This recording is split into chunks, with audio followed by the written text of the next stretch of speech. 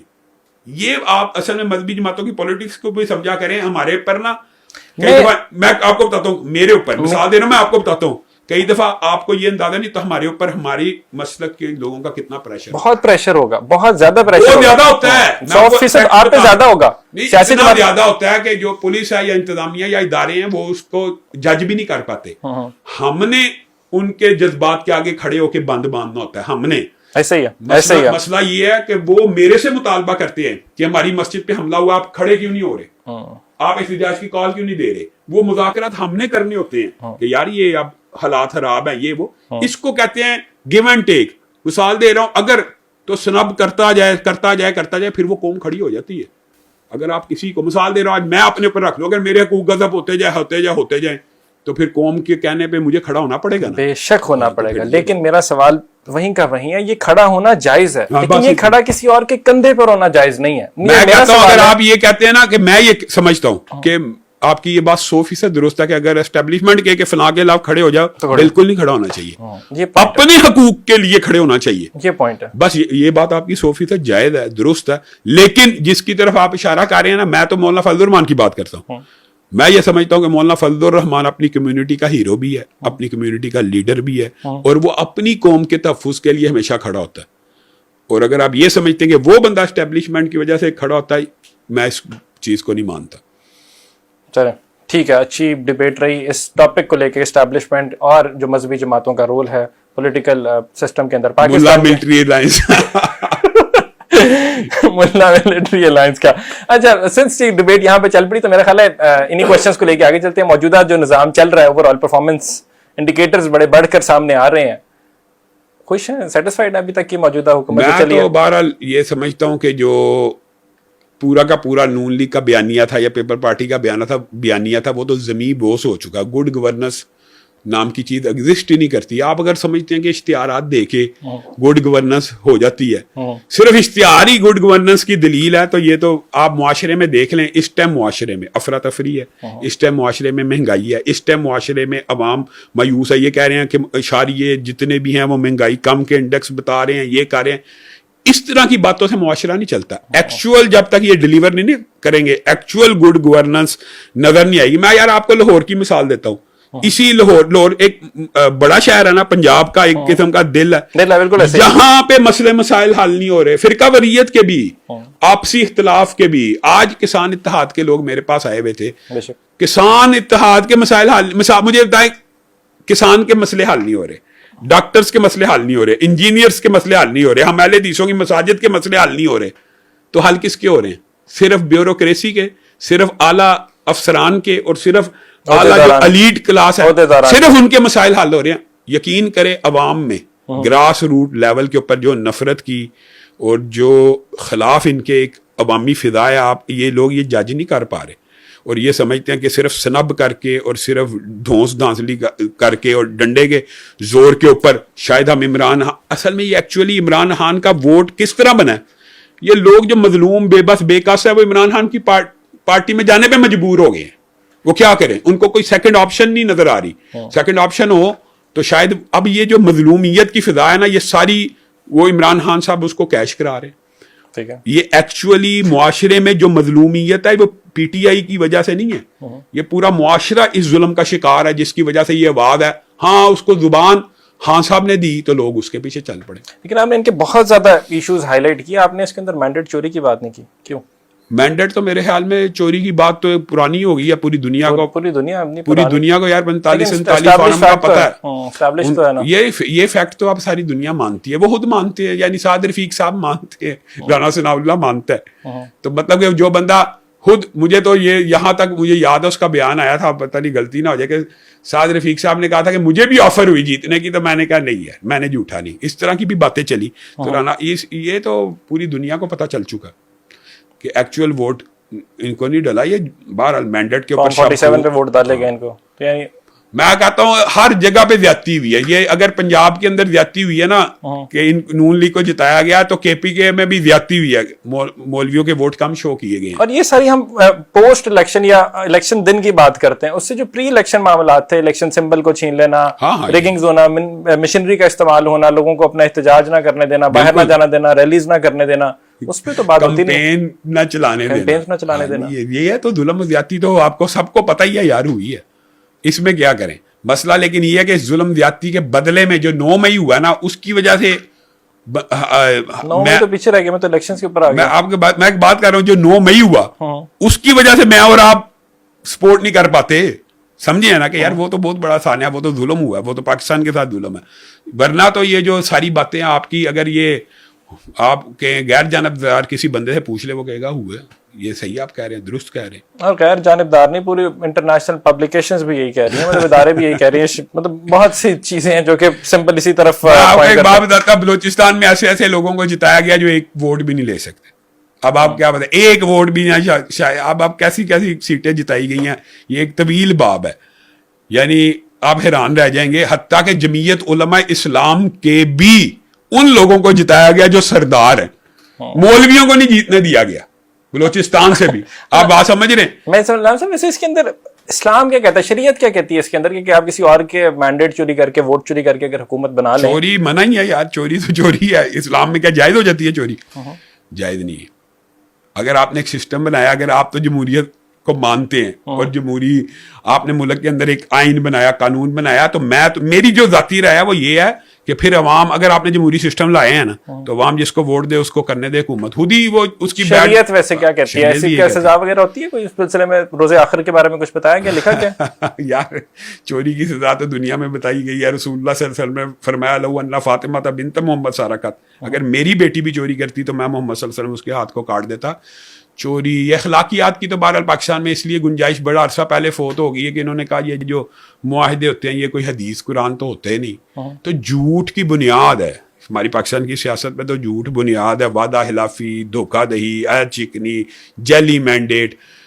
یہ سمجھ لینا کہ ہمارا اسٹیبلشمنٹ کے ساتھ اچھا تعلق ہے تو اب جعلی مینڈیٹ بھی گوارا. یہ تو خود بندے کی اخلاقیات کے اوپر ڈیپینڈ کرتا ہے کہ میں جعلی مینڈیٹ قبول کروں گا کہ نہیں کروں گا, ووٹ کو عزت دوں گا کہ نہیں. یہ دیکھیں پورا بیانیہ اینٹی اسٹیبلشمنٹ نون لیگ نے کمپین کر کے عمران خان کی حکومت گرائی, اور لوگوں کا ذہن اس وقت پرو یہ ہو گیا کہ عمران خان کی گورنمنٹ ہٹنی چاہیے, عوام کا ذہن بھی بن گیا تھا.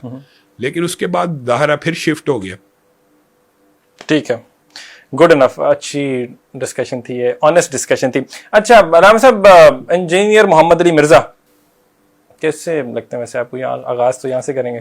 انجینئر محمد علی مرزا میں سمجھتا ہوں کہ عصر حاضر کا ایک بہت بڑا فتنہ ہے, اور یعنی اگر آپ یہ کہ اس میں بھی میں غیر جانبدارانہ رائے لیتا ہوں. آپ اہل حدیث school of thought, Deobandi school of thought, Barelvi school of thought کہ جید علماء سے اس کے بارے میں رائے لے لیں.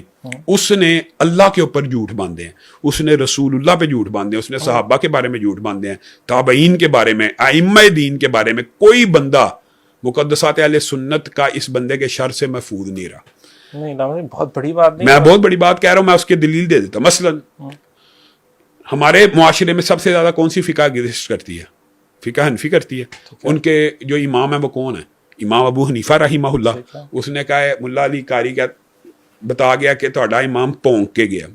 جو بندہ امام ابو حنیفہ کو کہ بھونکتا ہے, اس کے بارے میں میرا اور آپ کا, میں اہل حدیث ہوں, میں امام ابو حنیفہ مقلدین کے امام ہیں, لیکن وہ اہل سنت کے بھی امام ہیں. میں اہل حدیث ہونے کے باوجود یہ سمجھتا ہوں امام ابو حنیفہ کے بارے میں اس نے جو یہ لفظ بولا کہ وہ بھونک کے گیا ہے, یہ قابل مذمت اور مرمت نہیں ہے. کیا اداروں کو, آئین کو اور قانون کو حرکت میں نہیں آنا چاہیے؟ پاکستان کے اندر سب سے زیادہ بریلوی اور دیوبندی پائے جاتے ہیں جو دونوں فقہ حنفی سے تعلق رکھتے ہیں, اور ان کے امام کی سر عام توہین کر رہا ہے, تو قانون حرکت میں کیوں نہیں آیا؟ اگلی بات سنیں, امام ابو حنیفہ رحمہ اللہ کے بعد اس نے کہا ہے کہ تابعین رج کے جھوٹے تھے. اس نے رسول اللہ صلی اللہ علیہ وسلم کے بارے میں جھوٹ بولتے ہوئے کہا ہے, جھوٹی باتیں تو کرتا ہی ہے, لیکن یہاں تک کہہ دیا کہ یہودی کہتے ہیں کہ رسول اللہ صلی اللہ علیہ وسلم کل کے چھوکرے ہیں. آپ مجھے بتائیں کس یہودی نے کس کتاب میں 100 دشمنی ہوگی یہودیوں کی, لیکن یہ جملہ نہیں کہا. اور یہ جملہ مثال دے رہا ہوں بتانے کا عوام کو مقصد کیا ہے, یہ کیا چاہتا ہے. اور پھر کہتا ہے اب یہ آپ نے ایسا طویل موضوع چھوڑ دیا کہ میں نے کہا امام حسن نے حضرت امیر معاویہ سے صلح کر لی, تو کہتا ہے امام حسن تے شاہی کوئی نہیں, رسول اللہ دی حدیث ہے. رسول اللہ نے کہا تھا 28/12 میں کہ عمار بن یاسر کو ایک باغی گروہ قتل کرے گا جو اسے جہنم کی طرف بلاتا ہوگا اور عمار جنت کی طرف بلاتے ہوں گے.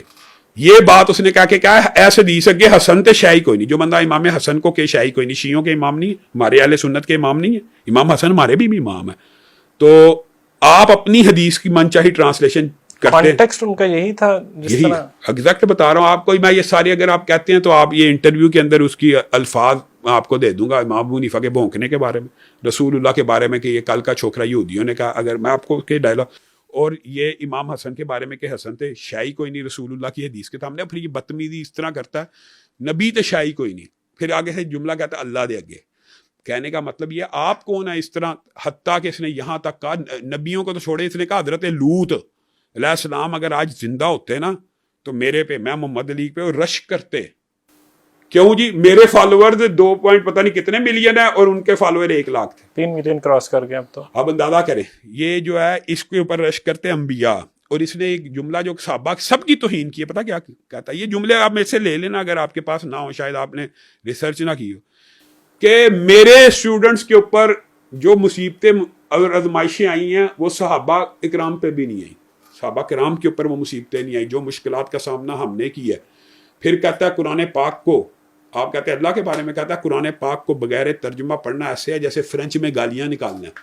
مجھے بتائیں الف لام میم اس کی کوئی ٹرانسلیشن ہے, کوئی ترجمہ ہے؟ قرآن کو ترجمے سے پڑھنا چاہیے, اقرار ہے, لیکن الف لام میم کی ٹرانسلیشن کا پتہ کسی دنیا میں بندے کو نہیں نہ پتا. تو اس الف لام میم کو پڑھنے پہ 30 نیکیاں نہیں ملتی. یہ کہتا ہے بغیر ٹرانسلیشن پڑھنا ایسے ہے جیسے فرینچ میں گالیاں نکالنا. یہ کس قسم کا بندہ ہے, یہ کس قبیل کا بندہ ہے جو کہتا ہے تابعین رج کے جھوٹے تھے. اس کے الفاظ میں آپ کو تابعین رج کے جھوٹ بولتے تھے. جو بندہ یہ کہتا ہے کہ قادیانی امت محمدیہ میں اٹھائے جائیں گے اور صراط جو ہے پل صراط کے اوپر جا کے الگ الگ ہو جائیں گے, اور جو بندہ یہ کہتا ہے اور بعد میں یو ٹرن بھی مارتا ہے. اچھا یہ آپ کو پتہ نہیں آئی, پچھلے دنوں اس سے کسی نے یہ پوچھ لیا کہ آپ نے امام ابو حنیفہ کو کیوں کیا بھونک رہے, کہتے ہیں میں نے بکواس کا ہے, اور حالانکہ اس کی ویڈیو میں بھونکنا ہی ہے لیکن اس کو یاد نہیں, بکواس اچھا لفظ ہے.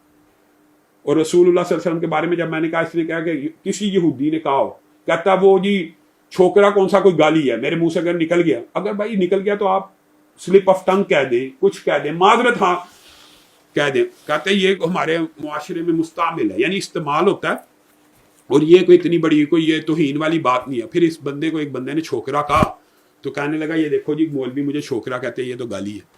خود جو لفظ رسول اللہ کے بارے میں بولا, کوئی افراط و تفرید کا یار شکار ہے, کوئی دماغی مرض ہے.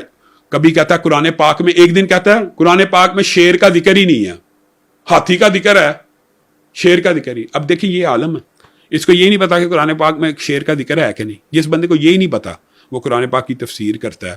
اور یہ جو 28/12 کی حدیث ہے معاشرے کے اندر, کہتا ہے کہ جاؤ اہل حدیثوں سے جواب لے کے دو. اور بھائی آپ جواب سنیں تو بات ہے نا. رسول اللہ صلی اللہ علیہ وسلم نے اس حدیث میں کہا عمار کو ایک باغی گروہ قتل کرے گا جو اسے جہنم کی طرف بلاتا ہوگا اور عمار اسے جنت کی طرف بلاتے ہوں گے. اس حدیث میں کہاں لکھا ہے کہ وہ گروہ امیر معاویہ کا گروہ ہے؟ یہ صرف اتنی حدیث ہے. اس کا مطلب یہ ہے کہ جو عمار کا قاتل ہوگا وہ بندہ جہنم کی طرف بلانے والا ہوگا. وہ گروہ کون سا تھا؟ وہ خارجیوں کا گروہ تھا. اور یہ کہتا ہے کہ جو گروہ جہنم کی طرف بلانے والا تھا وہ معاذ اللہ امی عائشہ کا تھا, طلحہ زبیر کا تھا, حضرت امیر معاویہ کا تھا. آپ کو پتا یہ چاروں صحابہ معین جنتی ہیں.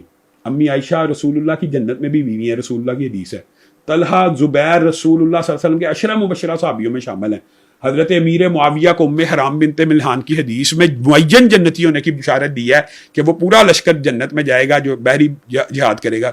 تو وہ جو حضرت ام حرام تھی نا, ان کو ان کی زندگی میں شہیدہ بہر کہا جاتا تھا, زندگی کے اندر, کیونکہ انہوں نے کہا تھا اللہ کے رسول دعا کرے میں بھی اس لشکر میں شامل ہو جاؤں. تو رسول اللہ نے کہا آپ انہی میں سے ہوں. اس کے ایڈمرل جو تھے وہ سیدنا امیر معاویہ تھے, امیر البحر پہلے, سیدنا امیر معاویہ معین جنتی ہیں. اب یہ لوگوں کو یہ مغالطہ ڈالتا ہے کہ چونکہ سیدنا امیر معاویہ کے لشکر کا ایک بندہ ابو الغادیہ تھا, جھوٹ بولتا کہ پہلے کہ وہ صحابی تھا, خارجی تھا, تو اس نے جی سیدنا عمار کو شہید کیا, اس لیے یہ عمار کا, عائشہ کا, طلحہ زبیر کا لشکر پورا جہنم کی طرف بلانے والا. اور اس نے جسارت کی ہے یہاں تک, اسماعیل بھائی کاش آپ میرے سے یہ حوالے بھی لے جاتے, اس نے یہ تک کہا, اتنا بڑا جھوٹا ہے کہ رسول اللہ صلی اللہ علیہ وسلم سے علی نے پوچھا کہ رسول اللہ نے کہا ایک دن تیری عائشہ سے جھڑپ ہو جائے گی, تو حضرت علی نے کہا میں تو اس دن ظالم ہوں گا, تو رسول اللہ نے کہا بلکہ عائشہ اس دن ظالم ہوگی. یہ بتائیے کہاں پہ رسول اللہ نے کہا, یعنی امی عائشہ کو ظالم بھی کہہ چکا ہوا, امی عائشہ کو ظالم کہہ چکا ہوا. اس کا کیا نقطہ نظر ہے؟ اچھا اس حدیث کی طرف آئیں. حضرت علی کے پاس نا ایک شخص, آپ کو صحیح سند سے واقعہ بتا رہا ہوں, حضرت علی کے پاس ایک شخص آیا اور آ کے کہنے لگا مجھے انعام دیجیے. تو نے کیا کیا؟ میں نے سیدنا زبیر کو قتل کیا, سیدنا زبیر کو. اچھا کہاں پہ؟ وہ گردن لے کے سیدنا زبیر کی تھال میں حضرت علی کی بارگاہ میں آ گیا. حضرت علی کا لشکری تھا, حضرت علی کی لشکر میں تھا. ٹھیک ہے, تو حضرت علی نے اس کو کہا زبیر کو قتل کرنے والے تو انعام کا مجھ سے مطالبہ کرتا ہے, میں تجھے انعام دیتا ہوں, تجھے جہنم کی بشارت ہو, تجھے جہنم کی بشارت ہو, کیونکہ میں نے رسول اللہ صلی اللہ علیہ وسلم سے سنا تھا کہ ہر نبی کا ایک حواری ہوتا ہے اور زبیر میرا حواری ہے. اب مجھے بتائیں کہ زبیر ان کے مخالف لشکر میں تھے, حضرت علی کے بندے نے ان کو شہید کیا, اور حضرت علی کہہ رہے ہیں کہ تجھے جہنم کی بشارت ہو. بات سمجھیں, یہ خارجی تھے سیدنا علی کے لشکر میں بھی, سیدنا امیر معاویہ کی لشکر میں بھی, جنہوں نے چن چن کے صحابہ کو شہید کیا تھا. یہ اجماع امت ہے کہ صحابہ کے دور میں کوئی صحابی جہنم کی طرف بلانے والا نہیں تھا. یہ کہتا ہے کہ جہنم کی طرف بلانے والا گروہ سیدنا امیر معاویہ کا تھا, امی عائشہ کا تھا, طلحہ زبیر, لوگوں کے اندر وہ بات کر رہا ہے جو آپ حیران رہ جائے. اس سے بڑی صحابہ کی کیا توہین ہو یار. یہ کام تو اہل تشیع نہیں کر سکے, یہ کام شیعہ نہیں کر سکے, سچے دل سے بتا رہا ہوں, یہ جرت ان میں بھی پیدا نہیں. میں ان کے دور میں ہوتا حضرت علی کے تو حضرت امیر معاویہ کے اوپر تلوار تان لیتا, یہ کر لیتا. یار یہ کیسی انداز گفتگو ہے, اور یہ کس یہ مقدسات کی توہین کا نیکسٹ لیول ہے. مطلب یہ اتنی بڑی اس کو میں الیگیشن کا لفظ تو نہیں میں یہاں پہ یوز کرنا چاہوں گا, پرچے ہوئے میں ان واقعے بالکل حملے بھی ہوئے, لیکن میں کہہ رہا ہوں پرچے ہوئے میں ان سارے واقعات دیکھیں, 3-4 پرچے تو ہر یہاں سے ہی ہوئے ہیں, میں نہیں کٹوائے ہوئے, لیکن یہ جو باقی توہین ہے یہ ایک فہرست تیار ہو رہی ہے جس کے اوپر پرچے نہیں کاٹتی حکومت. آپ کہتے ہیں کہ فرقہ وریت, آپ نے پہلا سوال یہ کیا فرقہ وریت اس لیے بڑھتی ہے, اس کے خلاف پرچے کیوں نہیں کاٹے جا رہے؟ سیدنا ابو حنیفہ رحمہ اللہ کو کہنا بھونک رہا ہے, اس کے اوپر پرچہ نہیں ہونا چاہیے؟ بتائیں رسول اللہ صلی اللہ علیہ وسلم کے بارے میں جو الفاظ ایسے ایسے استعمال کرتا ہے اس کے اوپر پرچہ نہیں ہونا چاہیے؟ حضرت حسن کے بارے میں جو استعمال کیا ہے, چلیں ایک ہوتا ہے چلو یار کسی کو کہہ دیا سلپ آف ٹنگ, جو کہتا ہے تابعین رج کے جھوٹے تھے, یار پورے تابعین کوئی کہہ رہا رج کے جھوٹے تھے. آپ کی کبھی انجیرہ محمد المرد سے ویسے بات چیت ہوئی؟ براہ راست تو نہیں ہوتی, لیکن یہ مکالمہ چلتا رہتا ہے کہ جو وہ غلطیاں کرتا ہے. مثلا عمر بن العاص کے بارے میں بدبخت شخص نے یہ کہا کہ عمر بن العاص کم پان والا بندہ ہی, کم پان والا کی کم پان والا بندہ ہی جناب اس چاہتا ہی کہ سیدنا امیر معاویہ شہید ہو جانتے میں حکمران بن جاواں. کہ انہیں بخاری شریف کہتا, بخاری شریف میں لکھا کہ سیدنا عمر بن العاص نے یہ کہا, وہ کہاں لکھا ہے؟ یار یہ سب جھوٹ بولتا ہے, لوگوں کے سامنے جھوٹ بولتا ہے, لوگ اس کی بات کے اوپر اندھا دھند جو اس کے فالوورز ہیں. اب تو ہے فالوئنگ کیسے ہو گئی پھر, مطلب کہ آپ کا خیال ہے وہ فالوورز ہیں اصلی؟ کچھ مثال دے رہا ہوں, آپ نے اس کو سبسکرائب کیا ہوا تو آپ اس کے اسٹوڈنٹ ہیں, میں نے سبسکرائب کیا ہوا تو میں اس کا اسٹوڈنٹ ہوں. وہ سمجھتا ہے یہ سارے میرے اسٹوڈنٹ ہیں. وہ اسٹوڈنٹ کا بھانڈا تو آفتاب اقبال نے اور عمران ریاض نے اچھی طرح اس کا کلیئر کر دیا. بھائی کسی کو سننے سے بندہ اسٹوڈنٹ نہیں بن جاتا. آپ مجھے سنتے ہیں تو اسٹوڈنٹ نہ بھی ہو, کریٹکس بھی ہوتے ہیں, لیکن بڑے صغیر کے اندر. اچھا دوسری بات یہ مجھے بتائیں, کسی کے فالوور ہوں گے, فالوئنگ کا ہونا کسی کے حق پہ ہونے کی دلیل نہیں ہے. آپ کے خیال میں فالوور شپ جو ہوتی ہے وہ حق پہ ہونے کی دلیل ہوتی ہے؟ نہیں, یہ قرآن کی آیات سے بھی. چلو میں ایگزامپل دیتا ہوں. میں نے ابھی جب یہ علی بھائی کے ساتھ شوٹ کیا اور ہماری, آپ اس سے پہلے میرے پاس آتے تو شاید میں آپ کو یہ ساری چیزیں لکھ دیتا, آپ پوچھتے آپ نے یہ کہا ہے کہ نہیں. ٹھیک ہے یہ بھی ہو سکتا تھا, لیکن اس کے اندر ایگزامپل کے طور پہ اگر کوئی 2-2.5 ہزار کامنٹ آ رہے ہیں تو اس میں سے 1000-1500 کامنٹ امام کے آ رہے ہیں, اس میں سے لاکھوں ملینز لوگ ہیں جو کہ مجھے کرٹیسائز کر رہے ہیں کہ میں ان سے سوال بھی کیوں کر رہا ہوں. اچھا اب اندازہ کریں تو یہ فالوورشپ جو ہوتی ہے دین احسان جو بندہ بھی لے کے آتا ہے, مثال دے رہا ہوں, آپ میرے سے آ کے سوال پوچھیں گے یار جنت میں جانے کا رستہ کیا, میں آپ کو کہوں گا یار 5 نمازیں پڑھنی پڑیں گی, 30 روزے رکھنے پڑیں گے, یہ اسلامی شرعی احکامات. جو بندہ کہے گا غامدی صاحب اور مرزا صاحب کی طرح یار موسیقی بھی سن لو تو کوئی حرج نہیں, موسیقی سننے میں بھی حرج ہے. اب آپ سمجھ رہے ہیں, اب آپ کو میں نے تو کلپ ان کے ابھی بلکہ احمد فضان کی پوڈ کاسٹ میں ان کا پورا سوال ہے, ان کے کلپ بہت زیادہ چلا, اس نے ایز اٹ از سوال کیا جسے میری اب آپ سمجھیں, اب آپ سمجھ لیں اس لیے فالوورشپ ہوتی ہے. جس بندے کے مذہب اور دین میں موسیقی حلال ہے تو اس کے فالوور زیادہ میں کہوں گا, میں مثال دے رہا ہوں, میرے پاس آئے ہیں, میں کہوں گا موسیقی حرام ہے, آپ مجھ سے دلیل مانگیں گے, میں آپ کو ایک دلیل دیتا ہوں, مثال دے رہا ہوں, آج کے بعد ایک دلیل صرف آپ یاد کر دیں, ہمیشہ کے لیے کافی ہے. رسول اللہ صلی اللہ علیہ وسلم کی بخاری شریف کی حدیث ہے کہ ان قریب ابھی نہیں, ان قریب میری امت شراب کو, ریشم کو اور موسیقی کو حلال کر لے گی. یہ بخاری شریف کی حدیث ہے. اس حدیث سے موسیقی حرام نہیں ہوئی, بات سمجھیں کیا اس کے اندر مفہوم پوشیدہ کہ حرام ہے تو حلال کرے گی, جو پہلے حلال ہے تو رسول اللہ نے کیوں کہا.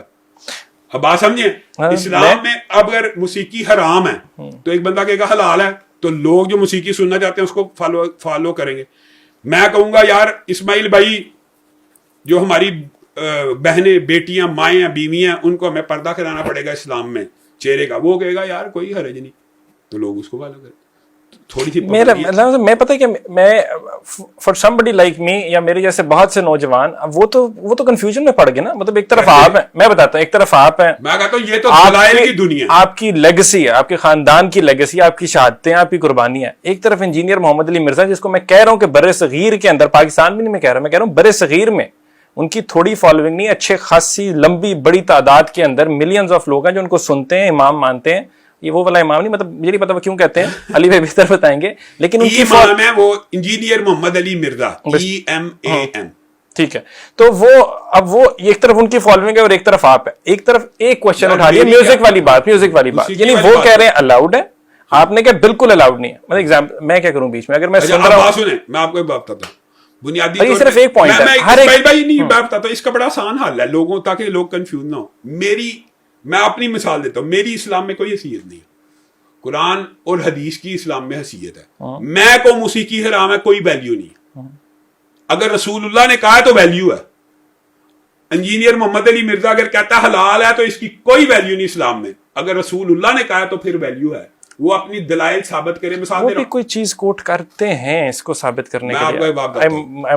میں آپ کو بخاری شریف کی حدیث بیان کر دی ہے, میرے پاس 8 قرآن کی آیتیں جہاں سے موسیقی صراحتاً حرام ہے, لیکن میں چونکہ ان کو جانتا ہوں منکرین حدیث کو, اس لیے میں نے آپ کے سامنے حدیث کی وہ کتاب پیش کی ہے اور وہ روایت پیش کی ہے جس کو وہ انکار نہیں کر سکتے. بخاری شریف کی حدیثوں کا انکار منکر حدیث بھی نہیں کرتے اکثر, سمجھ رہے ہیں. تو مرزا جیلمی تو حدیث کی کتابوں میں سے حوالے دیتا ہے نا, تو اس حدیث کا انکار کر کے دکھا دے. یہ صراحتاً کہہ رہی ہے کہ ان قریب میری امت حلال کرے گی. علی بھائی تک یہ پوڈ کاسٹ میرا خیال ہے پہنچ جائے گی, وہ یہ کلپ دیکھیں گے بھی ضرور. اور میرا خیال ہے علی بھائی if you can elaborate, Hare clip کا میرے جواب دیتے ہیں نہایت بوگس قسم کا. آپ لوگ اکٹھے کیوں نہیں ویسے بیٹھتے, جسٹ بائی دی وے اکٹھے بیٹھ کے بات تو کریں. آپ بٹھا دیں. میں آن ایئر کہنا چاہوں گا علی بھائی, مطلب اٹس اے ریکویسٹ کہ آپ لوگ بیٹھیں. تو ابھی ہم ڈفرینس, آپ کیونکہ آئی سی ٹالرنس ان یو, آپ نے کہا, میں کہتا ہوں آپ میرے ساتھ بٹھا دیں. میں ٹی وی پروگراموں پہ جاتا ہوں, میرے ساتھ شیعہ بریلوی بیٹھتے ہیں, آپ ان سے میرے بارے میں رائے لے لیں. مسائل کا اختلاف ہو سکتا ہے, میں اپنا ہی مسئلہ بیان کروں گا جو میں سمجھتا ہوں قرآن و حدیث میں ہے. وہ اپنا ہمارا آپس میں رویہ کیسا ہوتا ہے, میل جول کیسا ہے. شیعہ علماء کے ساتھ میری جو آج بھی انڈرسٹینڈنگ ہے, یا بریلوی علماء کے ساتھ یا دیوبندیوں کے ساتھ, سب کے ساتھ میری دوستی ہے, مجھے کوئی پرابلم نہیں. میں تو چاہتا ہوں علم عام ہو. مثال دے رہا ہوں, میرا موقف ہے کہ چہرے کا پردہ ہے, ان کا موقف ہے ہی نہیں, گامدی صاحب اور ان کا کہ ہے ہی نہیں ہے, یہ باتیں بنی ہیں. آپ قرآن و سنت کے دلائل کے اوپر اس بات کے اوپر بات کر لیں. مثال دے رہا ہوں, رسول اللہ صلی اللہ علیہ وسلم نے کہا جو شخص منگنی کرے, مغیرہ بن شعبہ کا معروف واقعہ ہے, وہ آپ کے ذہن میں بھی آ جائے گا, خیر اس کو چھوڑے. رسول اللہ نے کہا جس بندے نے منگنی کرنی ہے, جہاں پہ نکاح کرنا, اس عورت کو ایک نظر دیکھ لے. یہ حدیث تو پوری دنیا کو پتہ ہے, تو وہ دیکھنے کا حکم, اس چہرہ ننگا دیکھنے کا حکم ہے. آپ بات سمجھیں یار, قرآن پاک میں آیا وہ عورتیں جو حیض کی عمر ختم ہو جائے, 60-70 کی ہو جائیں, حیضانہ بند ہو جائیں, اور ان کی نکاح کی رغبت بھی ختم ہو جائے, وہ اپنے کپڑے اتار لیں, وہ کپڑے چہرے کے. بات تو یہ ہے, یہ تو دلائل کی دنیا ہے. موسیقی رسول اللہ صلی اللہ علیہ وسلم نے کہا ان قریب حلال کر لیں گے, یہ اسی طرح کریں گے نا, انہی کے بارے میں ہے نا, یہ میری امت کے لوگ حلال کریں گے. حرام ہے تو بھائی حلال کریں گے نا. اگر پہلے ہی حلال تھی تو آپ نے کون سا کارنامہ کیا؟ آپ تو رسول اللہ کی پیشین گوئی کے عین مصداق ہے. 100% حرام ہے اور اسی طرح چہرے کا پردہ 100% واجب ہے، فرض ہے. یہ مسائل تو میرے خیال میں بغیر لڑائی جھگڑے کے سالو ہونے والے ہیں، یہ جو آپ بات کر رہے ہیں. لیکن یہ ان مسائل سے فرار حاصل کرتے ہیں. یہ جو بظاہر قرآن و سنت کی دعوت دیتے ہیں اس کے بارے میں کول پیش کرنا شروع کرے گا. فلاں اہل حدیث، میں آپ کو جواب بھی بتا دوں، فلاں اہل حدیث کے نزدیک جی چہرے کا پردہ، موسیقی بتائیں کس اہل حدیث کے نزدیک جائز ہے. کہ ابن حزم ظاہری نے کہا تھا، ان کی وجہ سے ہم جائز سمجھ لیں. اگر کسی نے کہا بھی ہے، بات سمجھیں، یہ دلائل نہیں ہوتے. دلیل قرآن ہوتی ہے، دلیل حدیث ہوتی ہے. لائے رسول اللہ نے موسیقی کی اجازت دی ہے. مجھے بتائیں، مجھے اور آپ، مجھے کیا مسئلہ؟ آپ قرآن و سنت سے اگر موسیقی کو جائز ثابت کر دیں گے تو میں خوش ہوں گا، مجھے کیا مسئلہ؟ امت کے لیے کوئی راہیں کھلی ہیں، لیٹس سپوز. لیکن چونکہ دین جو ہوتا ہے وہ اصل میں پابندیوں کا نام ہوتا ہے، اور یہ جو دین آسان ہوتا ہے یہ ہر قسم کی پابندی سے انسان کو ماورا کر دیتا ہے. جیسا ہمارے بر صغیر میں دین آیا نمازاں بھی نہ پڑھو، بس لوگوں کو کھانا کھواندے رہو تو جنت چلے جاؤ گے. یہ دین آسان ہے نا. تو دین آسان لوگوں کو آسان لگتا ہے. میرا وہی والا پوائنٹ میرا خیال ہے، میں نے اصل میں ایکچوئل میں ڈیبیٹ کرنی تھی جو علی بھائی کے پولیٹیکل اوپینینز کے اوپر، وہ بنتی بھی تھی میری بنے وہ بھی کر لیں، وہ بھی غلط ہے. اس کا پولیٹیکل اوپینین بھی، وہ جو بندہ بائی پولر ڈس آرڈر کا شکار ہو نا، اس کا ہر اللہ معاف کرے، آپ کی بہت بڑی پوزیشن ہے. میں آپ کو یار میں اس لیے کہتا ہوں کیونکہ وہ ہمارے صحابہ کے بارے میں ہے، وہ تابعین کے بارے میں. Bipolar disorder engineer Muhammad Ali Mirza کو کرا دیا آپ نے. تو میں کہتا ہوں وہ اگر آپ کو کہیں ثابت کریں، آپ کو میں آپ کو ثابت کر دوں گا. وہ کہتا ہے کہ پورے قرآن میں شیر کا لفظ ہی نہیں آیا، اور وہ خود قرآن کی آیت کا ترجمہ کرتا ہے قرآن کے اندر کے شیر سے باہر. ایک چیز اور، آپ کے جو بڑے بھائی ہیں علامہ صاحب، ان کا میں کلپ سن رہا تھا، وہ تو یہ بھی کہہ رہے تھے کہ وہ جو قرآن پڑھتے ہیں وہ بھی ٹھیک نہیں ہے. اب میں ناٹ 100% غلط پڑھتا ہے، ناٹ این ایکسپرٹ، لیکن یہ چلے میں آپ کو بات بتاتا ہوں. میں آپ کو، اگر آپ کہتے ہیں میں آپ کو وہ کلپ بھیج دیتا ہوں. میں نے کلپ دیکھا، بالکل دیکھا. نہیں، میں کلپ بھیجتا ہوں اس کے قرآن غلط پڑھنے کا. اچھا قرآن، اچھا میں آپ کو ایک بات بتاؤں، آپ نے یہ بات کی ہے تو آپ کی پوڈ کاسٹ میں بھی یہ بات کہہ دیتے ہیں. ابو یحییٰ نور پوری صاحب میرے بھائی ہیں چھوٹے، انہوں نے کہا کہ میں 10 لاکھ روپے انعام دیتا ہوں میرے سامنے قرآن پاک کو اوپر سے دیکھ کے ایک صفحہ پڑھ دے. کیوں نہیں لیتا؟ اس نے کسی اینکر کو بلا کے نا اس کے سامنے پڑھ دیا. بھائی پڑھنا تو ہمارے سامنے، جو غلطی نکال سکے اینکر بیچارہ غلطی نکال سکتا ہے، اور جو پڑھا وہ بھی غلط تھا، یہ بھی بتا دوں. جو پڑھ کے سیمپل پیش کیا، بھائی ایک صفحہ پڑھنے کا مطلب ہی ہوتا ہے. دیکھیں میں آپ کو کہتا ہوں، میں آپ کو 10 لاکھ روپیہ دوں گا اگر آپ میرے سامنے قرآن پاک کا ایک صفحہ پڑھیں گے. تو قرآن پاک کا وہ صفحہ میں نے کھول کے دینا کہ وہ اپنی مرضی سے کھولے گا. جو صفحہ میں سمجھتا ہوں کہ یہ صحیح نہیں پڑھ سکا، میں دوں گا. پہلی بات سمجھیں.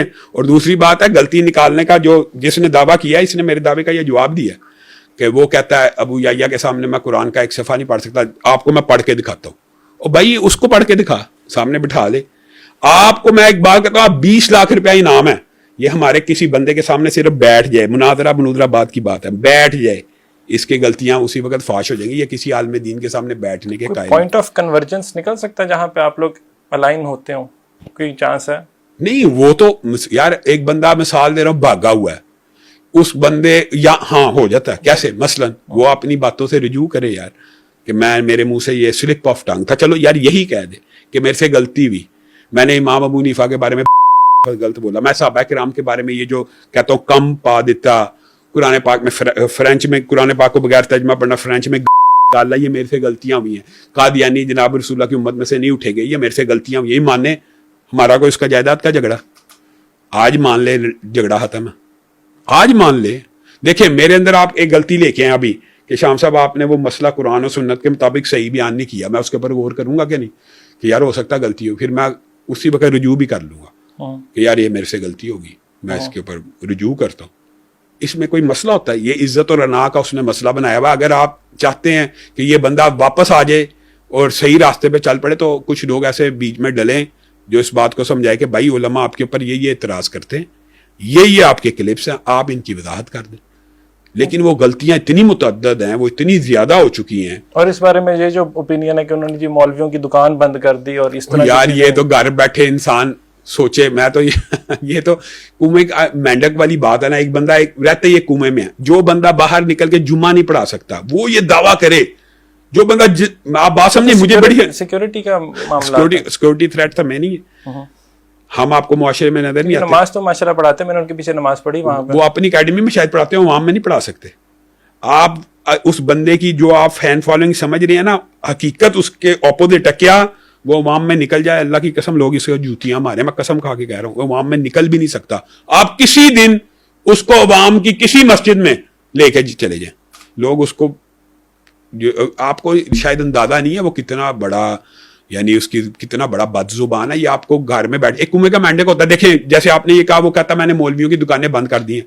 آپ معاشرے میں پھرتے ہیں مولویوں کی, لیکن لوگ بھی آپ معاشرے میں پھرتے ہیں, آپ بتائیں کہ علماء سے لوگوں کی وابستگی اور محبت قائم ہے کہ نہیں؟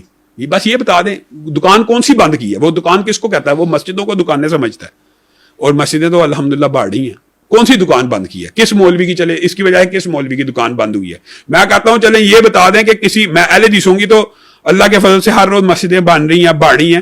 میں کہتا ہوں اس کی وجہ سے کس ایک بندے کی بھی کوئی دکان جو سمجھتا ہے بند کی ہے, کہاں پہ کی ہے؟ کوئی ہمیں ثابت بھی کرے. اور آگے سے یہ جواب دیتا ہے کہ میرے خلاف دیوبندی, اہل حدیث, بریلوی سب ہو گئے, یہ میرے حق پہ ہونے کی دلیل ہے. آپ اندازہ کریں جس بندے کی عقل یہ ہو کہ اجماع امت میرے خلاف ہو گیا, یہ میرے پہ حق پہ ہونے کی دلیل ہے. مرزا غلام احمد قادیانی یہی کہا کرتا تھا کہ میرے حق پہ ہونے کی دلیل یہ ہے کہ اہل حدیث, دیوبندی, بریلوی میرے خلاف ہو گئے. اللہ کے بندے, یہ سارے انہی کے, اجماع امت اسی کے خلاف ہوتا ہے جو بندہ غلط ہو, جو بندہ الفاظ میں یعنی جس کو ادائیگی کا اندازہ نہیں کہ میں کیا بول رہا ہوں, کس شخصیت کے بارے میں بول رہا ہوں. ایک دن حتیٰ کہ میں تو حیران رہ گیا, ہنسی بھی آئی اور ترس بھی آیا. کہتا امی, ماں کہندی ہے میں دودھ نہیں بخشوں گی, اور امی تو شاہی کوئی نہیں, دودھ نہیں بخشوں گی, دودھ تو تیرا, تم آپس میں اتنا, اللہ معاف کرے, رقیق خیالات ہے. کہتا ہے تسی آپس ہی لگے سو تے دودھ تے اتھو آیا. یعنی یہ اس کی منٹالٹی ہے, یہ عالم دین ہے. یار آپ علماء دین کو اور ایک انجینئر کا جو فرق ہے نا, اس کو خود انالیسس کریں. یہ تو ہمارے معاشرے کا المیہ ہے کہ ہمارے معاشرے میں لوگ علم اور علم دین ایک انجینئر سے سیکھ رہے ہیں, یہ تو ان کے اوپر قابل شرم ہے. اس کے اوپر تو وہ یہ نہیں کہتے کہ ہر مسلمان جو ہے اس کا کام ہے کہ وہ, ہر مسلمان کا کام کیا ہے؟ رسول اللہ نے کیا لگایا؟ ہر مسلمان کا کام یہ ہے کہ جو حدیث اس کو آگے پہنچا دے. ہر مسلمان کو رسول اللہ کا پیغام آگے لے کے جانے کی کوشش, حدیث اور قرآن آگے پہنچانا چاہیے, حدیث اور قرآن. لیکن یہ حدیث اور قرآن پہنچا رہا ہے, یہ اپنے خیالات, اپنے نظریات, اپنے افکار. اور ایک انٹرویو میں مجھے یاد آیا, کہتا ہے کہ جناب, اس نے کسی اینکر نے کہا آپ کے پاس تو دین کی ڈگری کوئی نہیں. ارشاد بھٹی نے سوال پوچھا, ارشاد بھٹی صاحب نے شاید پوچھا, تو وہ آگے سے کہتا ہے کہ دین دی ڈگری ماندا نہیں بریلوی, دیوبندی دی نہیں ماندا دیو. اور بھائی تیرے پاس کون سی ہے؟ بریلویوں کی ڈگری بریلوی تو مانتے ہیں, ڈاکٹر ذاکر نائک کے پاس. اچھا مجھے بتائیں, بریلویوں کی ڈگری بریلوی مانتے ہیں کہ نہیں؟ ٹھیک ہے, مانتے ہیں. دیوبندیوں کی ڈگری دیوبندی مانتے ہیں نا. اہل حدیثوں کی ڈگری اہل حدیث تو مانتے ہیں, چاہے آپس میں. تیرے پاس کون سی ڈگری؟ ڈاکٹر ذاکر نائک کی آپ بات کر رہے ہیں, اس کو تقابل ادیان میں آنرری اعزازی طور پہ پی ایچ ڈی کی ڈگری ہے اس کے پاس. اس بندے کو یہ نہیں پتا تقابل ادیان کے اسپیشلسٹ ہے وہ. ہاں, جو یہ کہتا ہے وہ بات درست ہے کہ وہ دین کے مبادیات کی ڈگری نہیں ان کے پاس, یعنی صرف کی, نحو کی, سمجھ رہے ہیں, ضربہ ضربہ ضربو ضربہ ضربتا ضربنا, یہ ڈگری نہیں ہے ان کے پاس.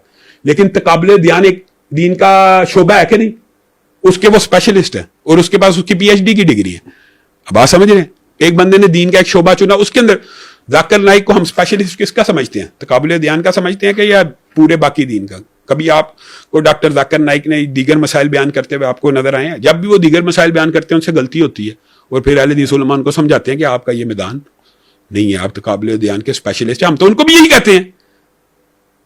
یہ بندہ انجینئر ہے اور اس نے دین کی ہر فیلڈ کو ایڈریس کیا, تجوید کو بھی ایڈریس کیا. خود قرآن سیدھا نہیں پڑھتا اور کہتا ہے میری تجوید جو ہے امام کعبہ سے بھی اچھی ہے. یہ تو سوال بنتا بھی ہے کہ جو کہ پوچھا بھی گیا کہ اگر آپ ریلیجیس اسکالر ہیں تو آپ ریلیجن کو پریچ کرتے ہیں, آپ پالیٹکس میں کدھر آ گئے. تو اس پہ انہوں نے یہی آپ کی بات کو اگر میں اس کو آگے لے کے جاؤں تو انہوں نے کہا ایک جو مذہبی اسکالر ہوتا ہے جو اللہ کا پیغام لے کے چل رہا ہوتا ہے, اس پہ فرض ہوتا ہے کہ دنیا میں کہیں پہ جو بھی چیز غلط ہو رہی ہے اس کے لیے آواز اٹھائے, اور اگر سیاست جو ہے جس کا ڈائریکٹ تعلق لوگوں سے ہے وہاں پہ کچھ غلط ہوگا تو میرا سیاسی کمنٹ کرنے کی اجازت تو ہے دین میں, سیاسی کمنٹ کی اجازت ہے. لیکن آپ یہ دیکھیں کہ کیا سیاست اس کو کہتے ہیں کہ آپ عمران خان کے دور میں عمران خان کے حامی تھے, اور عمران خان چلا گیا, آپ اس کے مخالف بن گئے, اور آپ کہتے ہیں آپ اس کو قتل بھی کر دو, کوئی حرج نہیں, یہ پاکستان کے لیے فتنہ ہے.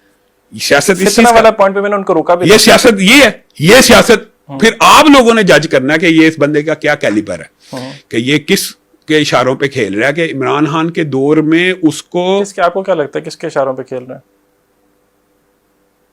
میرا تو جو نقطۂ نظر ہے میں تو کئی دفعہ کہہ چکا ہوں. آپ کا جو 3 منٹ کا سائلنس تھا اس میں میرا جواب اور مجھے پرومو کا کلپ مل چکا. ہاں تو تھینک یو جی. لیکن کوئی بات نہیں, میرے ذہن میں تو اصل میں تو اس کو کئی دفعہ ایکسپوز کر چکا ہوں. یہ روافظ کا ایجنٹ ہے پاکستان کے اندر, اور اسپیشل ایک ایجنسی ہے جو یعنی اہل سنت کے یہ بنیادی طور پہ روافظ کا ایجنٹ ہے, اور اس کے پیچھے رافضیوں کا ہاتھ ہے, اور یہ بڑے لوگوں کے ہاتھ اس کے پیچھے کچھ, یعنی ہر ادارے میں کچھ لوگ ہوتے ہیں جو اس کو پروموٹ کرنا چاہتے ہیں اور اس کو اپنی انگلیوں پہ نچاتے ہیں. عمران خان کے دور میں یہ 100% عمران خان کا حامی تھا. اس ٹائم جو یہ چاہتا تھا اس نے کہا, حتیٰ کہ فوج کے خلاف بھی شروع ہو گیا تھا آخری عمران خان کے دور میں. تو جب اس کے نٹ انہوں نے تھوڑے کسے تو اس نے پورا یو ٹرن مارا. جو بندے کی عوام میں فوٹنگ نہ ہو تو اس کا یو ٹرن بہت آسان ہوتا ہے, اور اس نے کسی عوام کو جواب دہ نہیں ہونا ہوتا. میں ایک موقف بناؤں, میں اس سے یو ٹرن لیتے ہوئے 100 دفعہ سوچوں گا کہ میں نے عوام کو جواب دینا ہے. تو اس بندے کے لیے کیا ہے کہ آج عمران خان کی پوری حمایت کر دی, کل عمران خان کو قتل تک کی آفریں دینا شروع کر دیا. تو میں تو یہ سمجھتا ہوں امت کے اندر بہت بڑا فتنہ ہے, اور اس فتنے کے بیج بور ہے, ابھی بھی بور ہے. اور اہل سنت کے بنیادی طور پہ تینوں مکاتب فکر جو ہیں, دیوبندی, بریلوی, اہل حدیث, ان کے یہ خلاف ہے, اور یہ روافظ کا ایجنٹ ہے. اور پولیٹیکل جو آئیڈیالوجی ان کے اوور آل عمران خان کو ہٹلر, عمران خان میرا خیال ہے نٹ کسنے کے بعد یہ اب عمران خان کو ہٹلر کا جو موازنہ کرتے ہیں ان کے کہنے پہ کرتے ہیں. میں کہتا ہوں عمران خان کا آپ کو پتہ نہیں, میں آپ کو شاید اس بات کا پتہ نہیں, عمران خان کے دور میں عمران خان کی سب سے زیادہ مذہبی جماعتوں میں سے میں نے اپوزیشن کی ہے, اور یہ دن رات عمران خان کی حمایت میں اور پی ٹی آئی کو میرے خلاف اکساتا رہا, بھڑکاتا رہا, اور عمران خان کی وجہ سے اب عمران خان صاحب اندر ہیں. اب تو ان کی اپوزیشن دیکھیں, میں نے اپوزیشن کی ہے نا عمران خان کی, اب عمران خان جیل کے اندر ہے, اب اپوزیشن اس کی ہونی چاہیے. اپوزیشن تو جو موجود ہوتا ہے اس کی ہوتی ہے, بالکل ایسے جو جس کی حکومت ہے اس کے خلاف اپوزیشن ہے. ایک بندہ مرا ہوا ہے, اس کو کہہ رہا ہے جیل میں بھی مار دو. لیکن آپ کو لگتا ہے کہ وہ بندہ مرا ہوا ہے؟ یار ایک بندہ مرا ہوا سے مراد جیل میں ہے بیچارہ, تو اس کو بھی مروانے کی باتیں کر رہا ہے. تو یہ تو بے وقوف ہے کہ تو جب ہٹلر سے موازنہ غلط تھا. میں کہتا ہوں 100% غلط ہے یہ باتیں کر رہا ہے. یہ جو یو ٹرن اس کے سیاسی طور پہ وہ بھی بلنڈر دی. اچھا ویسے ایک اور چیز اسی سے لنکڈ اپ ہے, عمران خان کو, عمران ریاض بھائی کو بھگوڑا کہنا جو ہے, ویسے پوچھ رہا ہوں وہ جائز ہے آپ کے خیال میں؟ نہیں جائز, نہیں جائز یار. یہ میں کہتا ہوں بھگوڑا, اب میں کہتا ہوں اس کا انداز تخاطب نہیں جائز.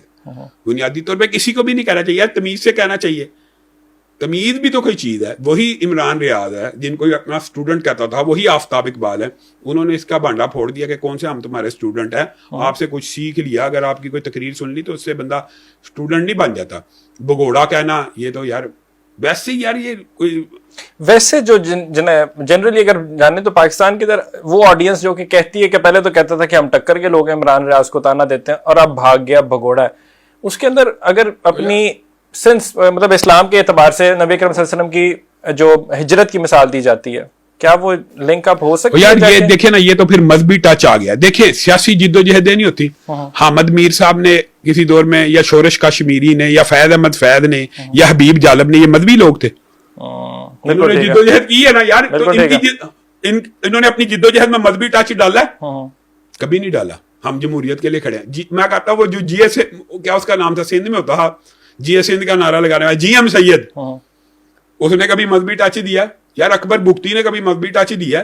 یہ اپنے موقع پہ کھڑے ہونے والے لوگ تھے. لوگ جانتے ہیں کہ اپنے موقع پہ کھڑے ہونے والے لوگ تھے. موقف پہ کھڑے ہیں, بس کسی اور جگہ پہ جا کے کھڑے ہیں, زیادہ پرابلم. میں آپ کو ایک بات بتاتا ہوں, جو لوگ موقف پہ کھڑے ہوتے ہیں نا, ان کے اوپر سختیاں آتی ہیں, آزمائشیں آتی ہیں. کچھ لوگ اس کو برداشت کر لیتے ہیں, کچھ لوگ برداشت کرتے کرتے ایک حد سے زیادہ. تو جو لوگ اپنے موقف پہ ڈٹ جاتے ہیں ان کے اوپر مشکلات آتی ہیں. لیکن کئی دفعہ یہ ہوتا ہے کہ بندہ سوچتا ہے میں یہ مشکلات بیئر کر لوں گا, لیکن حقیقت میں جب آتی ہے تو وہ نہیں بیئر کر سکتا. عمران ریاض صاحب جتنی دیر برداشت کرتے رہے تھی, جب ایک یار ہر بندے کے اعصاب بھی ہوتے ہیں. مثال دے رہا ہوں, آپ کے اوپر ہو سکتا ہے آپ کی طاقت سے بڑی مصیبت آ جائے تو آپ بھی نکل جائیں کہ یار میں کچھ, تو نکل جانا بری بات تو نہ, 140 دن میں تو کہتا ہوں کہ مجھے تو اس پہ کوئی اعتراض نہیں ہے نکل جانے پہ. میں تو نہ میں اس کو بھگوڑا سمجھتا ہوں, میں تو اپنے اپنے پڑھتے کی بات ہوتی ہے کہ یار میرے بارے میں ہے. کئی لوگ جیلیں برداشت کر لیتے ہیں نا, پوری جیل کاٹ, جیل بھی ہوتی تو برداشت کرتے, جبری گمشدگی کیسے بندہ برداشت کرے, وہ تو غیر آئینی ہے نا, غیر آئینی, انکانسٹیٹیوشنل ہوگی. اچھی تو بڑی انٹرسٹنگ ڈیبیٹ نکل آئی. اور یہاں پہ اگر آپ کو تھوڑی سی لائٹ کے اندر ڈفرینس فیل ہو رہا تو ہماری بتی چلی گئی ہے, بند ہو گئی ہے. ہمارے کیمرے کی بیٹری کم ہوگی, لیکن ڈزنٹ میٹر, کنٹینیو کریں گے. بڑی خوبصورت علامہ صاحب ڈبیٹ رہی ہے, اور اوور آل یہ جو پولیٹیکلی آپ نے ڈسکشن کو ہم نے ٹچ کیا ہے مجھے اچھی لگی ہے. اور انجینئر محمد علی مرزا والی بات کو میں کنکلوژن تھوڑا سا دے دوں کہ وہ جو ساری باتوں, ایسا تو نہیں ہے نا کہ اللہ معاف کرے کہ کوئی جا کے جو ان پہ خودکش ان کے جان لیوا جو حملے ہوئے 5, اس کو تو ہم کنڈیم کرتے ہیں. یار اسماعیل بھائی ہم تو کہتے ہیں قانون ہاتھ میں لینا ہی نہیں چاہیے. ہاں بالکل ٹھیک. میں تو صرف یہ چاہتا ہوں کہ قانون حرکت میں آئے, اور یہ جو اس کے بلنڈرز ہیں, یہ جو اس کی گستاخی ہیں, اس کے اوپر جو پاکستان کے آئین میں لکھا یار وہ سزا ملے. میرا یہ مطالبہ نہیں ہے کہ کوئی جا کے اس کو تھپڑ مارے, تھپڑ کے بھی میں قائل نہیں ہوں, کوئی گریبان پکڑے میں اس کا قائل نہیں ہوں, جوتا مارنے کا قائل نہیں ہوں. آپ قتل کی بات کر رہے ہیں, میں یہ کہتا ہوں کہ پاکستان کے آئین میں اگر یہ بات لکھی ہوئی ہے کہ صحابہ کو ایسے کہنے پہ اتنی سزا ہے, امام ابو حنیفہ کو کہنے پہ اتنی سزا ہے, رسول اللہ کو کہنے پہ اتنی سزا ہے, اللہ پہ جھوٹ باندھنے کی یہ سزا ہے, وہ ملنی چاہیے. اگر قانون میں ہے تو دیں, تو لوگ قانون ہاتھ میں نہیں لیں گے. میں تو آپ کو بتاتا ہوں, جب قانون حرکت میں آتا ہے نا, لوگوں کے جذبات کنٹرول ہوتے ہیں اور لوگ قانون ہاتھ میں نہیں لیتے. ہمارے معاشرے میں قانون ہاتھ میں لینے کی ایک بہت بڑی وجہ یہ ہے کہ قانون حرکت میں نہیں آتا. قانون حرکت میں نہیں آتا. اچھا علامہ صاحب, آخری 2 سوالات ہیں, اپنی ڈیبیٹ کو آگے بڑھائیں گے. ارلی میرج جو ہے کیا وہ وائبل سولوشن ہے؟ کہ آپ کہتے ہیں زنا بہت زیادہ بڑھ گیا سوسائٹی کے اندر تو جلدی شادی کرا دو, کیا ایسا ہونا چاہیے؟ بنیادی طور پہ اسماعیل بھائی یہ قرآن و سنت سے یہ بات اگر اخذ کی جائے, یہ ویسے معاشرتی معاملہ ہے, لیکن قرآن و سنت سے یہ بات ثابت ہوتی ہے کہ اگر کسی بندے میں نکاح کی خواہش پیدا ہو چکی ہے اور وہ ابھی معاشی طور پہ مستحکم نہیں بھی ہے, تو وہ شادی کرے گا تو اللہ تعالیٰ ان یکونوا فقراء, قرآن کی آیت ہے, یغنیہم اللہ من فضلہ, اگر اپنی عزت اور عصمت کی حفاظت کرنے کے لیے کوئی بچہ اور بچی شادی کرتے ہیں, عزت و عصمت کی حفاظت کے لیے, کہ اگر خدا نہ خواستہ ہم نے یہ شادی نہ کی تو جو آپ نے لفظ کہا کہ زنا میں پڑ جائیں گے, فحشی اور یعنی پہ پڑ جائیں گے, وہ اس نیت پہ نکاح کریں گے تو اللہ کے فضل و کرم سے ان کی اللہ بھی مدد کرے گا.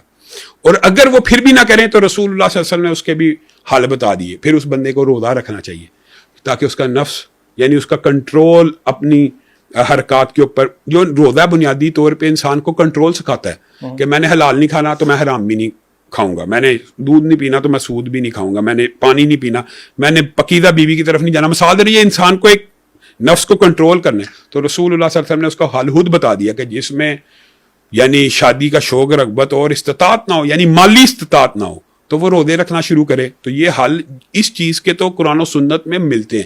اور جو آپ نے کہا یہ بھی ایک حل رسول اللہ صلی اللہ علیہ وسلم نے فرمایا کہ جب 2 محبت کرنے والوں کے دل آپس میں مل جائیں تو سب سے بہترین علاج ان کا نکاح ہے. یہ بھی ہے نا, تو سب سے بہترین حل یہ ہے کہ جلدی نکاح بھی ہو جائیں. تو بچوں کے جلدی نکاح کرنے ایک حل بالکل 100% ہے کہ جلدی بالغ ہو گئے تو نکاح کر دیا جائے. لیکن اس کے اندر پھر پاکستان, اگر ہم بیورو اسٹیٹسٹکس کی 2022 کی رپورٹ نکالیں تو آخری ڈیکیڈ کے اندر, آخری 10 سالوں کے اندر 30% زائد ڈیورس ریٹس کیوں پھر بڑھ گئے؟ ڈیورس ریٹ تو معاشرے کے اندر میرے خیال میں ہم نے جو چیزیں باہر سے برآمد کی ہیں ان میں سے ایک یہ بھی ہے. وہاں پہ بھی معاشرے میں کبھی پاکستان کے اندر کبھی اسلامی معاشروں میں طلاقیں کم ہوتی ہیں. آپ کو پتہ ہی ہے, یہ تو اسٹیٹس بھی بتاتے ہیں کہ جتنے اسلامی ممالک ہیں سب میں طلاق ریٹ مغرب کی نسبت بہت زیادہ کم ہے. لیکن طلاق کو یہاں پہ بھی ایک گلیمرائز کر کے ڈراموں میں دکھایا جانا, اور طلاق کے بعد حقیقت ایکچوئل جو حقیقت ہے نا اس سے ڈرامے فرق ہے. پاکستان میں طلاق شدہ جو لڑکیاں نا اس کی شادی جلدی نہیں ہوتی, ایکچوئل بات یہ ہے. لیکن ڈرامے میں گلیمرائز یہ کیا جاتا ہے کہ طلاق شدہ لڑکی کو زیادہ رشتے مل رہے ہیں اور اس کے ساتھ زیادہ یعنی چانسز ہیں. تو یہ تو فیکٹ ہیں, یا بات سمجھ رہے ہیں. ایکچوئل جو ریالٹی ہے نا ہمارا معاشرہ اس کو ڈپکٹ نہیں کر رہا, اور گھروں کے اندر عورتیں ساری ڈرامہ دیکھ رہی ہیں ٹی ویوں کے اوپر. اول تو ہم تو خیر خلاف ہیں, لیکن جو معاشرے میں چل رہا ہے ان کے اندر طلاق کو اتنا برا نہیں, مطلب کہ آپ سے یہ سمجھیں کہ عورت کو یہ سمجھایا جا رہا ہے اگر تو طلاق لے لے گی تیری زندگی ختم نہیں ہوئی. یہ بات اسلام بھی کہتا ہے کہ طلاق سے زندگی ختم نہیں ہوتی, عورت موو آن کر سکتی ہے, دوسری شادی کرے. یہ بات اسلام میں بھی الاؤڈ ہے. لیکن اس کو گلیمرائز کرنا کہ میں نے لینی طلاق ہے, یہ ایک بہت بڑی وجہ ہے معاشرے میں. یہ بات میں آپ کو بات بتا دوں, اگر آپ یہ سمجھتے ہیں اس میں سارا کردار مردوں کا طلاق میں, تو سارا کردار مردوں کا نہیں, اس میں عورتوں کا بھی ہے کہ طلاق کو گلیمرائز کیا گیا ہے. اور طلاق کے بعد عورت کو یہ سمجھا جاتا ہے کہ وہ حق خود ارادیت جیسی جو ایک سیاسی ٹرم تھی, تو وہ فیمنزم کے جو دل دادا لوگ ہیں انہوں نے اس مسئلے کے اندر میرے خیال میں ہمارے معاشرے میں یہ جو موبتی مافیا یا انٹی مافیا یا عورت مارچ کا کلچر آیا اس نے بھی طلاق کے اندر اضافہ کرنے میں ایک سبب. شوہر ویسے کوئی شراب پیتا ہو ویسے کہیں اور منہ مارتا ہو پھر 100% وہ تو خلا لینا 100%, وہ تو ایسے بندے کے ساتھ تو رہنا ہی نہیں چاہیے. یہ تو جائز ہے نا, میں کہتا ہوں اسلام میں یہ رستہ ہے موو آن کا, لیکن یہ گلیمرائز رستہ نہیں ہے. گلیمرائز رستہ نہیں, وہ تو obviously طلاق کو سب سے زیادہ ناپسندیدہ. اب یہ بات ہے, صرف اتنا ڈفرنس ہے, اس کو نہیں آخر تک کوشش کرنی چاہیے کہ پیچ اپ ہو جائے, آخر تک چلانا. اکنامک ٹرمز کے اندر اگر میاں بیوی کا جو رشتہ ہے اس کے اندر اگر پرابلمز آتی ہیں تو فائنینشیل انسٹیبلٹی جو ہے وہ بڑا زیادہ اہم رول پلے کرتی ہے. میں ایگزامپل یہاں پہ یوتھ ان امپلائمنٹ ریٹ جو ہے پریزنٹلی ورلڈ بینک کی رپورٹ کے مطابق 2023 میں وہ 8.5% پہ, اور ایوریج ایج کی ہم فائنینشیل انڈیپینڈنس کی بات کریں مردوں کی تو وہ 26 سے 28 سال ہے.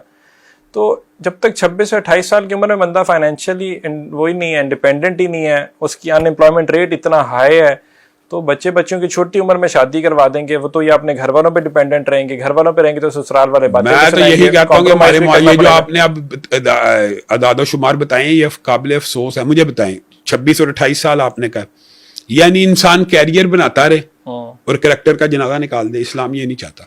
اسلام یہ چاہتا ہے کہ کریکٹر کا جنازہ نہ نکلے, کیریئر بنے یا نہ بنے. میں آپ کو سچ بتا رہا ہوں, اسلام یہ چاہتا ہے کہ کیریئر بھی بنے, کیریئر بنے, لیکن کریکٹر کا جو کریکٹر کا جنازہ ہوتا ہے نا اسماعیل بھائی, وہ قوم کو دیا تباہ کرتا ہے. لوگ یہ اس کے آفٹر افیکٹس نہیں دیکھتے. ہمارا تو کریکٹر بھی نہیں رہا ہماری تو یہی بات ہے. لیکن میں آپ کو پھر بھی یہی بات کہوں گا کہ میں یہ سمجھتا ہوں کہ کیریئر بنانے کے چکر میں کریکٹر کا جنازہ نہ نکالا جائے.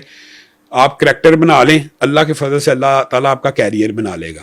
ریلیجیس پرسپیکٹو اگر میں تھوڑی سی انفارمیشن لینا چاہوں, سورہ نساء کے اندر جہاں پہ کہتا ہے کہ جہاں پہ اسلام پرمٹ کرتا ہے ارلی میرج کو اجازت دیتا ہے, وہ یہ بھی کہتا ہے کہ رسپانسبلٹی اور فائنینشیل کیپیبلٹی کے اوپر بھی ایمفسائز کرتا ہے. نہیں, وہ بنیادی طور پہ اگر اس آیت کے اوپر آپ جائیں تو اس کے اندر حقیقت میں اسلام معیشت کی ساری ذمہ داری مرد پہ ہی ڈالتا ہے.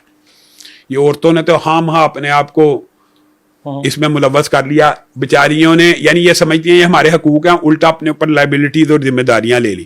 یہ دیکھیں کیسا معاشرے کا کیسا اینگل آیا کہ مرد یہ چاہتا ہے کہ عورت گھر میں بیٹھے اور سکون سے کھائے پیے, گھر کے بچے اور عورت یہ کہنا شروع ہو گیا کہ نہیں میں نے باہر بھی کام کرنا, گھر کے بھی کروں گی.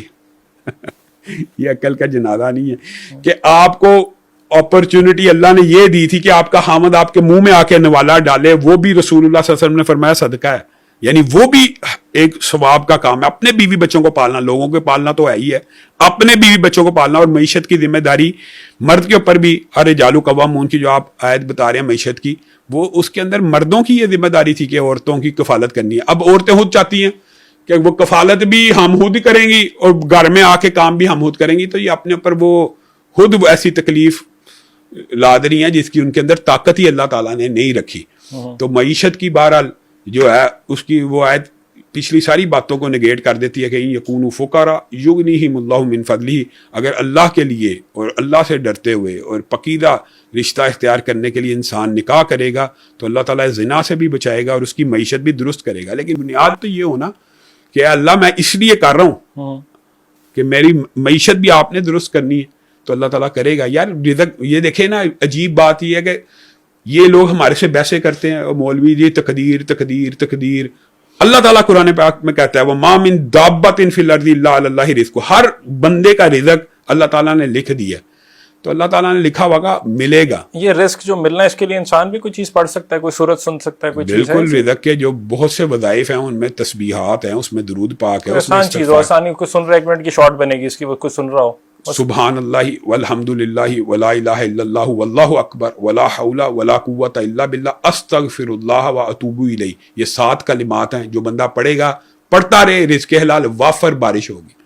سبحان اللہ. اور سورہ مزمل کا بھی اس کے اندر رول ہوتا ہے. میں کہتا ہوں جو بھی قرآن کی آیات رزق کے حوالے سے ہے نا, جو آپ کو مجربات ملیں اس کو آپ آزما کے دیکھ لیں. قرآن پاک سے ثابت ہے, تسبیحات سے رزق ملتا ہے, استغفار سے رزق ملتا ہے. یعنی یہ قرآن پاک کی آیات کے ترجمے ہیں. یہ علماء نے یہ جو میں نے 7 کلمے بتائے ہیں, ان 7 کے 7 کلموں کے اندر رزق موجود ہے. تو رزق ملتا کیوں نہیں ملتا؟ میں آپ کو ایک بات بتاتا ہوں, ہم سے ہی بحث کرتے ہیں لوگ یونیورسٹیوں میں کہ علامہ صاحب اگر جنت جہنم لکھ دی ہے تو پھر نیکی کے رستے پہ چلنے کا کیا فائدہ؟ میں کہتا ہوں جیسے آپ مجھ سے سوال پوچھیں, میں آپ سے پوچھتا ہوں رزق لکھ دیا گیا, آپ گھر سے نکلتے کیوں ہیں رزق لینے؟ وہاں پہ آپ تقدیر کو کہتے ہیں کہ ہم نکلیں گے تو ملے گا, تو پھر آپ نیکی کے راستے پہ چلیں گے تو آپ کو جنت بھی مل جائے گی. تو میں یہ سمجھتا ہوں کہ رزق بھی اللہ کے ہاتھ میں ہے, اور زنا کو کنڈیم کرنا چاہیے مجھے بھی, آپ کو بھی, معاشرے کو بھی. اور جو نکاح کا ریلیشن ہے سب سے زیادہ خوبصورت, قرآن پاک میں نکاح کے بارے میں جتنی آیات ہیں, آپ 2 نبیوں کی صرف مثال دے دیں کہ حضرت موسیٰ نے ایک نکاح کے لیے 10 سال حق مہر خدمت کا طے کیا اپنے سسر سے, 10 سال. اور حضرت یوسف نے ایک زنا سے بچنے کے لیے 10 سال قید خانے میں جانا گوارا کر لیے. آپ کے خیال میں یہ کوئی بات ہی نہیں ہے؟ 10 سال قید کاٹی ہے ایک زنا سے بچنے کے لیے, اور وہ ایک نکاح کے لیے حضرت موسیٰ نے 10 سال خدمت کی ہے. تو یہاں سے یہ بات ثابت ہوتی ہے یہ بڑی عظمت والی چیزیں ہیں. انسان زنا سے بچ جائے, نکاح کے راستے پہ چل پڑے تو اللہ تعالیٰ برکت ڈالے گا. ٹھیک ہے, گڈ نائٹ فلام صاحب. آخری چھوٹی سی بات, یوتھ جو ہے مس انفارمڈ ہے, انویئر ہے, یا ٹھیک ہے صحیح جا رہی ہے؟ میں یہ سمجھتا ہوں کہ معاشرے میں سوشل میڈیا کی وجہ سے نالج بڑھا ہے, لیکن یوتھ کو نالج حاصل کرنا چاہیے, اس کو پڑھنا چاہیے, اس کو دیکھنا چاہیے, اس کو یہ دیکھنا چاہیے میں اگر کوئی بات کر رہا ہوں میری بات قرآن حدیث کے مطابق ہے تو لے, اگر میری بات قرآن و حدیث کے مطابق نہیں ہے تو دیوار پہ دے مارے. اگر یہ کلیہ پوری یوتھ اپلائی کر لے پاکستان کی ہر شخصیت اور دنیا کی ہر شخصیت کے بارے میں کہ اس کی بات اگر قرآن و سنت کے مطابق ہوئی تو قبول کریں گے, قرآن و سنت کے مخالف ہوئی تو دیوار پہ دے ماریں گے, تو معاشرہ سیدھا ہو جائے گا. سوشلی اور پولیٹیکلی ویسے ویل انفارمڈ ہے, مس گائیڈڈ ہے یا اویئر ہے؟ میرا خیال ہے کہ یوتھ ہم سے بہت زیادہ ہمارے دور کے لحاظ سے بہت زیادہ اویئر ہے, وہ بہت زیادہ نالج رکھتی ہے, لیکن اس نالج کو سٹریم لائن اور اس کو صحیح راستے پہ چلانا اور ان کو اس کی مبادیات اولیات سمجھانا کہ اس کو آپ نے یوز کیسے کرنا ہے وہ ہمارے ہاتھ میں ہے. اور ہمیں کرنا چاہیے کہ سیاست میں بھی نفرت کی وہ دیواریں نہ کھڑی کی جائیں کہ قتل قتال اور باپ بیٹا اور چچا بھتیجا ایک دوسرے سے ایک پولیٹیکل پارٹی کی وجہ سے لڑ پڑے. یہ نہیں ہونی چاہیے, صلہ رحمی ہونی چاہیے, صلہ رحمی ہونی چاہیے. اوور آل خان صاحب باہر آ رہے ہیں. خان صاحب کو اللہ ہی جانتا ہے, غیب کا علم تو اللہ کے پاس ہے, لیکن بظاہر یہ لگتا ہے کہ خان صاحب اب باہر نہیں آئیں گے. اب باہر آئیں گے ہی نہیں؟ جب تک یہ ہیں تب تک تو نہیں آئیں گے, جب یہ جائیں گے تب آ جائیں گے. چلو کانٹینٹ آفس پہ میں اور ڈیبیٹ نہیں کرتا. تھینک یو سو مچ علامہ صاحب, بہت بہت شکریہ آپ کا. This has been one wonderful discussion. آپ کا ہمیں اچھا مزاج یہ اچھا لگتا ہے کہ آپ کوئی بھی سوال ہوتا ہے اس سے پیچھے نہیں ہٹتے, اس کو جواب دیتے ہیں اور کھل کے بات کرتے ہیں, اچھا لگتا ہے. باقی اگر کچھ کاٹ دیں تو میرے کنٹرول میں بھی نہیں ہے. جزاک اللہ جی. میں اسماعیل قاسم کو اجازت دیجیے, اپنا بہت سارا خیال رکھیے. Until next time.